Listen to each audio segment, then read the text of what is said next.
Okay, so welcome back everyone, and let us start with the today's problem of the day. And today's question name is max DAG edges. So DAG is nothing but stand for direct acyclic graph. तो तुरंत से अपने pen tab पे चलते हैं and then we're gonna solve this one. तो highlight कर लेते हैं what are the things which has been given to us and that will help us to solve this question. So we've been given a directed acyclic graph v vertices from 0 to v minus 1. ठीक है, zero indexing है, and 2D array edges where each edge is u to v represents that a directed edge is from u to v. ठीक है, maximum number of additional edges that can be added to the graph without forming any cycles. ठीक है, तो ऐसा लग रहा है यार कितना भयानक सा क्वेश्चन है. हम एक तो ग्राफ दे रखा है, उसमें पता नहीं कि कौन से एजेस डाल सकते हैं, राइट. तो शुरुआत के स्टेंसेस में आपको लग सकता है कि हमें सारे पॉसिबल कॉम्बिनेशन बनाने होंगे, कुछ तो रिकर्जन जैसा लगेगा, राइट. बट ऐसा है नहीं यार, इसलिए क्वेश्चन प्रैक्टिस करना ज़रूरी है.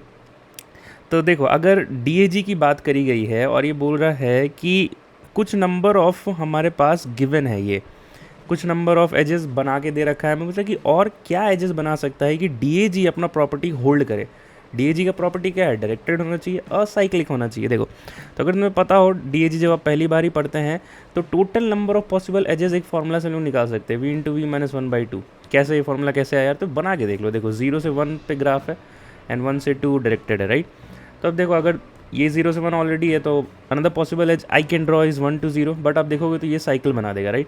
तो ये नहीं कर सकते. सिमिलरली 1 से 2 already, another possible edge I can draw is 2 to 1. But ये साइकिल बना देगा, so I can not make it. ये भी नहीं कर सकते. 2 से 0 जा सकते हैं बट ये भी साइकिल बना देगा, तो ये भी नहीं कर सकते. एंड 0 से 2 जा सकते हैं, ये साइकिल नहीं बनाएगा, राइट. तो देखो, टोटल नंबर ऑफ एजेस होने भी कितने चाहिए थे? 3 वर्टिसेस है, 3 into 2/2 which is nothing but 3, right. Given edges 2 थे, एक हम ड्रॉ कर सकते हो. देखो, टोटल 3 ही आता है, राइट. तो ये क्वेश्चन देखो O(1) में, हाँ देखो गिवन भी है कि हमें O(1) में करना है, तो O(1) में काम तो हो जाएगा, राइट. बट इसके बाद हमें एक और अप्रोच देखेंगे यार, कि लेट अस अज्यूम कि आपको इंटरव्यू में ये चीज़ नहीं चमका कि ये तरीका है करने का, राइट. और इसमें ज़्यादा कोड लगेगा भी नहीं यार. आप O(1) में ये निकालोगे, total number of edges minus कर दोगे जितना गिवन है, राइट.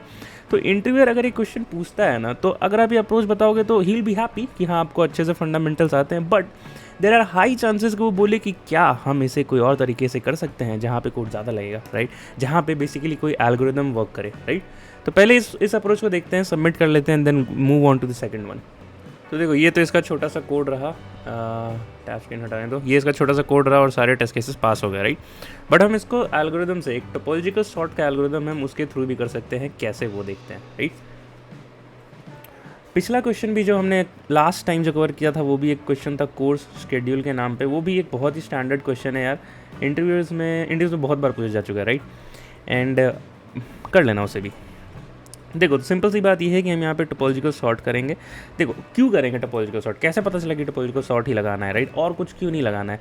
तो देखो, हर एक एल्गोरिदम का ना एक पैटर्न है यार, ठीक है. तभी मैं बोलता हूँ DAC 360 प्रैक्टिस कर लो. जब भी शॉर्टेस्ट पाथ क्लिक होते हैं, या तो DFS डाइस्ट्रा, और अगर नेगेटिव वेट्स के साथ हैंडल करना है तो बेलमन फोर्ड, राइट. ये पैटर्न है, यही क्लिक होना चाहिए.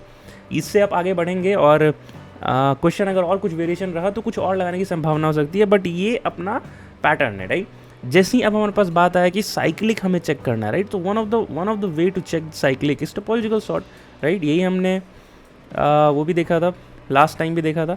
इसका बस यही मतलब है कि अगर टोपोलॉजिकल सॉर्ट करने पे सारे वर्टिसेस प्रिंट हो जाते हैं तो डेफिनेटली कोई साइकिल नहीं रहा होगा. नहीं प्रिंट होता है तो साइकिल रहा होगा, राइट. जो अभी मैंने ये बात बोला यार, इसी बात को मैंने बहुत डिटेल्ड एक्सप्लेन किया अपने लास्ट वीडियो में, तो उसको ज़रूर से देख लेना, राइट, क्योंकि मैं यहाँ पे वापस नहीं कवर करूँगा. तो द थिंग इज़ कि हम यहाँ पे यही करेंगे, इसका टोपोलॉजिकल सॉर्ट प्रिंट करेंगे. जैसे कि देखो, यहाँ पे क्या है, 0, 1 एंड 2, राइट. तो सबसे पहले क्या करते हैं, इन डिग्रीज लिखते हैं. 0 का इन डिग्री 0 होगा, 1 का 1 होगा, 2 का भी 1 होगा, राइट. तो हम क्यू में जीरोज़ वाले को पुश कर देंगे, 0 इन डिग्री वाले को 0 को पुश किया, इसको पुल किया, आंसर में ऐड किया. देखा कि इसका जो नेबर है उसके इन डिग्री जो भी है उसको एक घटाना है हमें, और जैसे ही एक घटने के बाद 0 हो जाए, we need to push it in the queue. तो हमने 1 को पुश कर दिया. नेक्स्ट स्टेप, 1 को पुल आउट करेंगे, आंसर में ऐड करेंगे, एंड उसके नेबर्स के इंडिग्रीज को 0 कर देंगे, राइट. तो 2 पुश हुआ, सिमिलरली 2 को पुल करेंगे, आंसर में ऐड करेंगे, and then we can see there are no further notes that needs to be push in the queue and there are no further processing required. तो 0, 1, 2 हमारा आंसर हो गया. यही हमारा एक साइकिल होता है यहाँ पे, इस तरीके से, राइट. तो चीज़ें नहीं काम करती है ना. देखो हमारा यहाँ जैसे यहाँ पे एक साइकिल होता है, तो देखो क्यू में क्या आता है, सबसे पहले 0 जाता है, वो पोल आउट होता। देखा कि इसका जो नेबर है 1, मतलब 1 को इसका इन डिग्री 1 1 से घटा देते 1 हो जाता। बट फिर भी देखो 0 होता तभी तो इस 1 को पुश कर पाते, तो पुश ही नहीं कर सकते, क्यू में कोई एलिमेंट ही नहीं आया। तो मतलब कि टोपोलॉजिकल ऑर्डर करने के, टोपोलॉजिकल सॉर्ट करने के बाद हमारे जो आंसर लिस्ट में टोटल नोड्स नहीं है, तो डेफिनेटली हमारे पास कोई साइकिल एग्जिस्ट करता है, राइट। तो इसी चीज़ को हम लोग लिखेंगे। And once we have the order of our topological sort here, तो हम यहाँ पे ना बस इतना सा चेक कर लेंगे। देखो एक बात तो कंफर्म है कि हम हमेशा आगे की तरफ मूव करते जा रहे हैं, डायरेक्टेड एज है, राइट। और ये पूरा फॉर्मेशन होने का मतलब है कि साइकिल नहीं एग्जिस्ट हुआ है, राइट। तो हम यहाँ पे एक 2 पॉइंटर अप्रोच लगा लेंगे, 0 1 एंड 2, राइट। जहाँ पे आई एंड जे ये होगा। हम चेक कर लेंगे क्या 0 और 1 के बीच में पहले से एग्जिस्ट करता था एज है, तो फिर कोई दिक्कत नहीं है, हम नहीं बना सकते, ऑलरेडी एग्जिस्ट कर रहा है। सिमिलरली 0 से 2 के बीच में देख लेंगे क्या एग्जिस्ट करता था, तो नहीं करता था, राइट, हमने बनाया था, तो हम बोल देंगे काउंट प्लस प्लस, राइट। इससे हमारे साइकिल पे कोई फ़र्क नहीं पड़ने वाला, अभी भी असाइक्लिक नेचर ही होगा। यहाँ पे हमने वेरीफाई भी किया। तो यही चीज़ हम करने वाले हैं यार, for all the possible pairs of our topological sort order, और हमारा काम हो जाएगा। Hope that makes sense to you, and please pause this video here now, try to code this approach by yourself. अगर आप ये चीज़ समझ चुके हो तो मेरे को टाइम कॉन्स्टेंट बता दो। देखो जब टोपोलॉजिकल सॉर्ट करोगे तो v प्लस ई होगा, राइट। बट ये जो 2 पॉइंटर अप्रोच मैंने बताया, that is forming all the possible pairs and checking if that edge exist between this i and j, right. तो आप कह सकते हो v² चला जाएगा उसमें, राइट। तो ओवरऑल वर्स्ट कंसिडर करोगे तो v² चला जाएगा।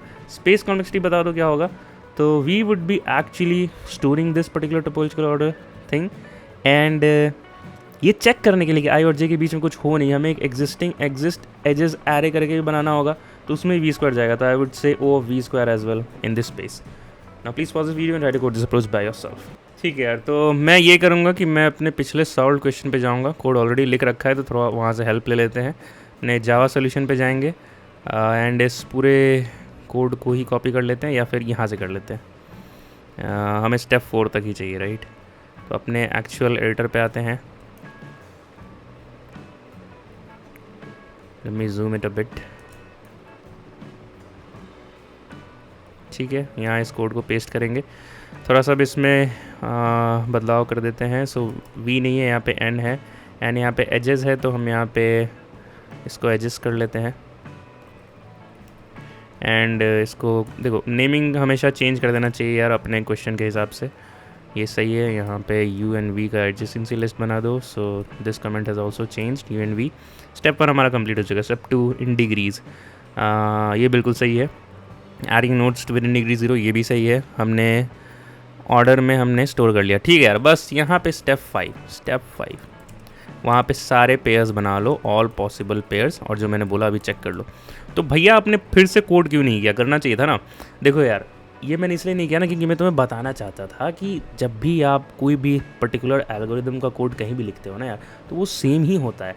अब देखो अगर ये तुम्हें नहीं पता होता कि हमें इन डिग्रीज निकालना होता है, फिर क्यू की ज़रूरत पड़ती है, तो तुम्हारा क्वेश्चन आता पहली बार पढ़ रहे हो तो क्यू यूज़ किया, और कोई डेक क्यों नहीं यूज़ कर लिया, लिंक लिस्ट यूज़ कर लिया, ये सब फालतू चीज़ें के क्वेश्चन आएंगे, राइट।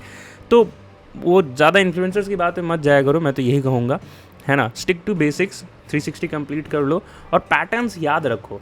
और बोलोगे भाई आप याद रखने बोल रहे हो, प्रॉब्लम सॉल्व का तो एप्टीट्यूड होना चाहिए। हाँ भाई एप्टीट्यूड है तुम्हारा, लेकिन ABCDEFGH तक नहीं पता रहेगा तुम्हें, वो तो याद ही कर रखा है ना तुमने, तभी सेंटेंसेस लिख पाओगे। तो इसलिए मैं बार बार बोलता हूँ यार, तो ज़्यादा भैया दीदी की बात मत रहा करो, मैं तो यही कहूँगा ना, मैं भी नहीं रहता हूँ। यहाँ पे सारे पॉसिबल पेयर्स बना लो and you'll be good to go.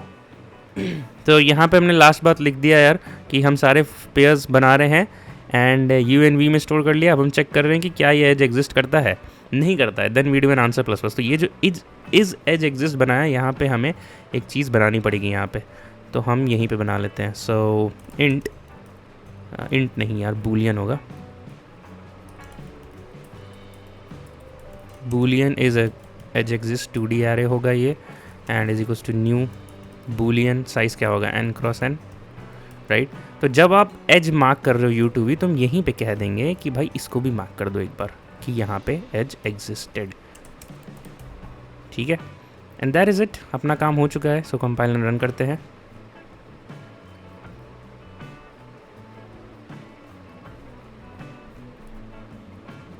तो कंपाइलेशन सक्सेसफुल हो गया था, let us now hit the submit button. ठीक है, सारे टेस्ट केसेस पास होते हुए दिख रहे हैं मेरे को, एंड दैट इज इट यार, हमने ये कोड कर लिया। सिमिलरली C++ का कोड में दिखा देता हूँ, सेम अप्रोच है, and that's the C++ code walk through. And do not worry, आपको DSA रिपोजिटरी में आपको इस तरह का लिंक मिल जाएगा, जहाँ पे अगर लीड कोड का क्वेश्चन होता है तो we have covered that as well, GFG के जावा एंड CPP कोड। और यहाँ पे आपको डायरेक्ट इस पर क्लिक करोगे तो आपको वीडियो लाइव एक्सप्लेनेशन ही मिल जाएगा। तो इस DSA रिपोजिटरी को ज़रूर से स्टार एंड फोक करना यार, मैं भी इस DSA रिपोजिटरी का बहुत हेल्प लेता हूँ अपने इंटरव्यू प्रेप के लिए, तुम्हारे लिए भी हेल्पफुल होगा। Keep learning, keep growing, bye and take care.